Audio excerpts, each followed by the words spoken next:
Hey, hold on real quick. Hold on. Pause. Next up, we've got our At Me segment. So yeah, at me, right? Little irony here. What we've noticed is getting question prompts from you all, getting the feedback, the engagement from you all tend to be our best conversations, right? Some of the best combo prompts, I would say. So for this segment, again, this is questions directly from you all. I don't know who sent this one because we got a bank of at me questions, but if you ever want to send any questions, email us repertoirenetwork@gmail.com or just add us on social media, Twitter and Instagram at the Rep Network, Facebook at Repertoire TPN. Shoot us a message. We'll shout you out on the episode, and we'll cover whatever your conversation prompt is, if it's good enough, that is. If y'all are talking about something silly, nah, don't at me. This week, this one's actually a pretty good one. This one was on the top of our ideas bank. It's been there for a while, and I figure, hey, fuck it. While we're redoing and kind of revising things, let's jump into this one. So this week's At Me topic, is monogamy real, or is it a societal ploy to keep order? Now, I'll go ahead and get started on this one because, being I'm married, right? I've got little one on the way, Mike 3, shout out. I think on the surface, you can look at this question and say, all right, I'm in a monogamous relationship. Yes, monogamy is real. However, I do in many ways see monogamy set up as kind of a societal way to kind of keep people in check. And the reason why I say that, going back to what I said initially, I think there is a lot of nuance. I don't think it's as black and white for some people. And just to be clear here, I'm not by any means proposing, hey, let me get away from monogamy, not by any stretch. But I do think that it's it depends on the person, right? I think there are people that can have very happy polygamous relationships with each other. I think there are people that need to have monogamous relationships with each other. Me, I think it comes down to finding that right companion. We've talked about this many times on the episodes before.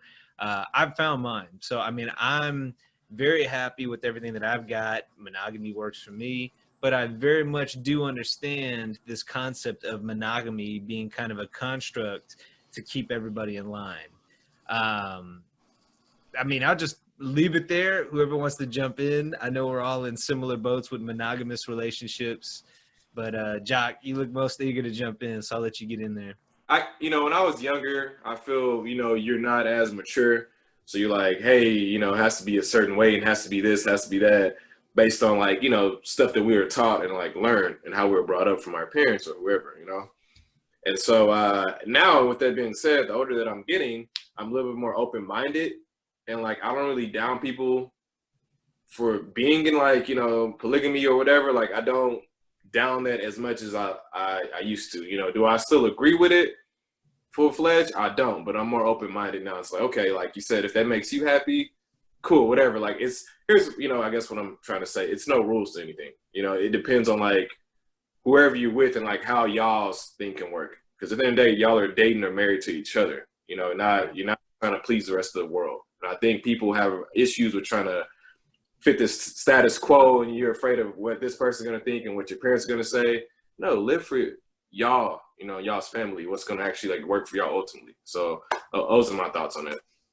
I think the goal is just to find something sustainable, right? Whether it's monogamous or polygamous. I obviously think that you have to be in sync. You have to agree. You can't have one person that wants monogamy and the other one wants polygamy. That won't work. That is one thing I do believe in, is that they have to be on the same level. But I think that if it works for some, it doesn't work for others, hey, find whatever works best for your situation. So I don't know, Gerry, right when he's in the middle of working on something, I'm tossing to him. But no, I'm actually pulling up notes just so we could fact check. Gerry's fact checking us. Yeah, fact checking. I appreciate it. Hey, no problem. I had to be prepared. Of course, I mean, you're a happy man with a lady, kids, house, very much in that monogamous sect, right? So yeah, definitely. Where are you at with all this? Yeah, so I was actually going to go into, I believe his name is William von Hippel. Some of his takes on monogamy. One of the first things he brings up. I think I may have sent some of these video clips to you guys a while back, as well as even my girlfriend for her to look at. And William von Hippel, he always references a book called Sex at Dawn, which is yes. Okay, I know what you're talking about now. Yeah, so I wanted to get into that a little more. I need to read it, so I've been telling myself to pick it up. So he even goes into like the stoned ape theory and different things like that, where I believe biologically, there's a certain primate or ape, where each of those apes go around having, very polygamous relationships. Right. And one thing that's interesting is in most humans, our penises are typically like larger than most other primates, and however our testicles are smaller. The reason that is because competition. Yeah, exactly. Competition. When your balls your testicles are usually a lot more enlarged. Pretty much your ball sack is big. You have big balls. Typically, that's due to the capability of being able to hold a lot of semen for competition.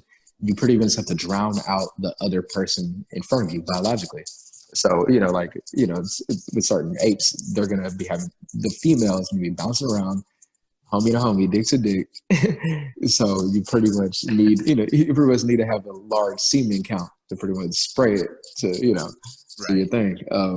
Which is true, yeah. I've read and heard the same thing. So people are like, wait, what? You need to have more ammo? It's facts. A lot of time you do. Yeah, you need more ammo for sure. So the fact that us as humans, we have like kind of a medium size, it kind of gives you the idea that like biologically, we can have sustainable monogamous relationships. However, biologically in the past, I don't believe it was meant like that years ago. Yeah, and that's, I guess, where people can go and fact check us on like the timelines and certain primates, but I think it's like the bonobos or something like that. Yeah, bonobo apes, that's what it is. They're just known for polygamy, and they just rampant sex all the time. I mean, if you look at just societal roles, look, we're not. Let me preface this by saying nobody's saying go to the kitchen or anything like that. But if you look at just like the natural tribal roles, right? Like the woman kind of held down the fort, took care of the family, nurtured the family. The, man was out hunter-gatherer, going out. And you can also look at the way that we eat and why certain, intermittent fasting is kind of in vogue right now, because that's to a certain extent a lot of how we got nutrition in the past. You don't know if you're going to eat every day. You just eat what you can while it's in front of you.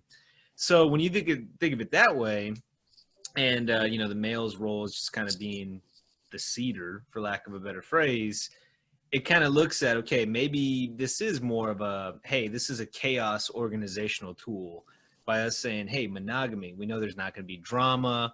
We know, this, that, and the other. It just kind of seems to me this is a construct. We have something to believe in. You've got a core black and white set of morals that you follow this code. Go do it, right? Go get married, go do it. I don't know if that works for everybody. Like I said, it works very much for me. Seems to work for everybody in our group here, but for some people, it's just not built that way. And I mean that both ways too. That's not to say that only men want to or should go out and be polygamous, but I think there are women too that find a fancy for that. But it's all about your fit. I think if we say broad strokes, hey, monogamy is the only thing that'll work across the board, nah, I don't agree with that. Works for us. I don't know if it'll work for everybody. I think it definitely dips into a lot of this has to do with science versus religion. Even on the science tip, a lot of times, like sexual activity is mainly driven in testosterone. So because men have it, we usually tend to have a larger sex drive while we're younger. Once we get older, that dips down. And a lot of times with menopause, women tend to peak with their testosterone levels, by the time they're in their 40s and 50s, which is why you see that typical like cooler gilf kind of vibe, you know what I mean? So with that, you notice when you're, I would say like, I think my girl brought it up not so long ago. It's that relationship weight. A lot of times when you're in a comfortable relationship, you tend to put on more weight. you're not really in that hunt mode where you're kind of hunting for a chick. So you get a little more lax. You eating, you're not working out as much. That is a dip in testosterone. So because of that, you tend to kind of fit into that monogamous role. On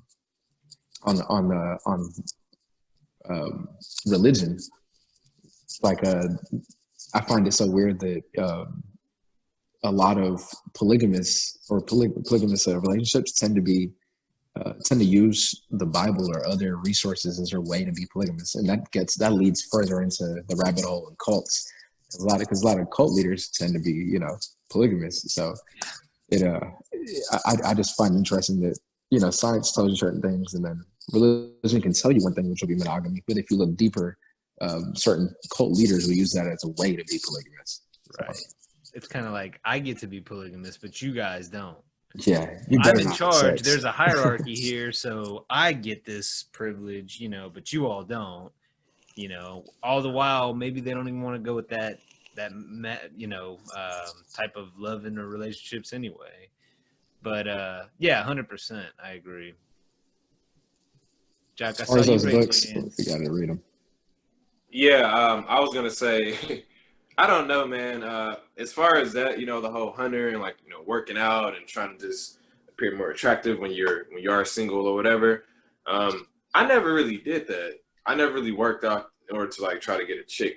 Just me personally, I always just was like, I don't know. I just didn't really care about it as much. And I guess it depends on the individual as well. I think you should be working out just for yourself. I mean, primarily, you know what I mean?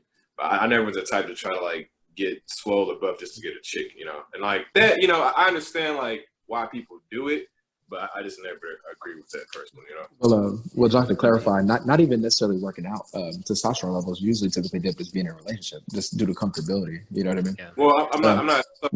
I wasn't sure if I'd clarified. That's all I wanted to say. That I wasn't bringing up working out. That's all. No, I got you. It just, when you said that, it just made me think of something else. So that's why I'm saying what I'm saying. Okay. I mean, to a certain extent, though, a lot of women are attracted to that, especially younger age. You're right. They are. I don't know how I've been successful. So much, but I guess it depends on personality too, right? Well, I mean, and you think about, and I'm not saying that that's the key, but I'm saying that a lot of women do go after that, just like a lot of guys go after busty, curvy women, right? Well, if you look back, typically that means they have childbirthing hips, right? Yeah, childbearing hips, exactly. If you're on the thicker side, I guess that you're looked at as healthier, right? You're deemed as better suited to carry a woman. Again, I'm not saying that I believe this. I'm just going off of generalizations. I'm just trying to explain them a little bit. Yeah, not even that, but those are historical facts. I mean, look back 200 years ago. I think it's so crazy that beauty has ebbs and flows. It phases. If you look at mid to late 1900s, of course, even dating to present day. Shit, even 10 years ago, the skinny chicks were in. But 200 years ago, a bigger childbearing woman was more appealing. Now you see the thicker vibe coming back into the 2010s. But 20 years ago, they wanted a toothpick, a Pamela Anderson. You know what I mean? And to your point, Jock, in a lot of ways, it's almost like the male bravado and what deems attractive now for men has flipped on its head. We're now, skinny jeans and people that are a little bit more androgynous almost, or just kind of lean. Yeah. You don't have as many people that are just out here jacked out of their mind, steroided up. You don't see a lot of those meatheads. I mean, meatheads exist, but I'm saying you don't see them as much, I feel like, as you used to. So in a lot of the ways it turns on its head, but I think, again, I always come back to this. I think circumstances and the actual climate itself, what's going on around us really dictates what's taboo and what's not. So and I guess to wrap it up, it's not one size fits all, but it's whatever fits you best. And definitely, I agree with that, Mike. I definitely do. I think also, this can be something this thought provoking, because once again, we want you guys to think deeper. I think it may be a generational thing too. And what I mean by that is baby boomers, millennials, and so forth or whatever. Because I think that, the baby boomers and the older generations, they were into being meatheads and working out and all that, because that was their thing. millennials, I think it's just a middle between us, you know, because we are like the largest like generation. I don't know if you guys know that, but millennials are the biggest, you know, group. Which is crazy. I think we're gonna take over like the actual workforce by 50%. We are the market, you know. Yeah. Like people try to sell stuff, we're the market to sell to now. Now we're the biggest millennials for sure. So yeah, I just want you guys, the viewers and listeners, to think about that. You know. Yeah, and that's biology. It's all due to age. I mean, baby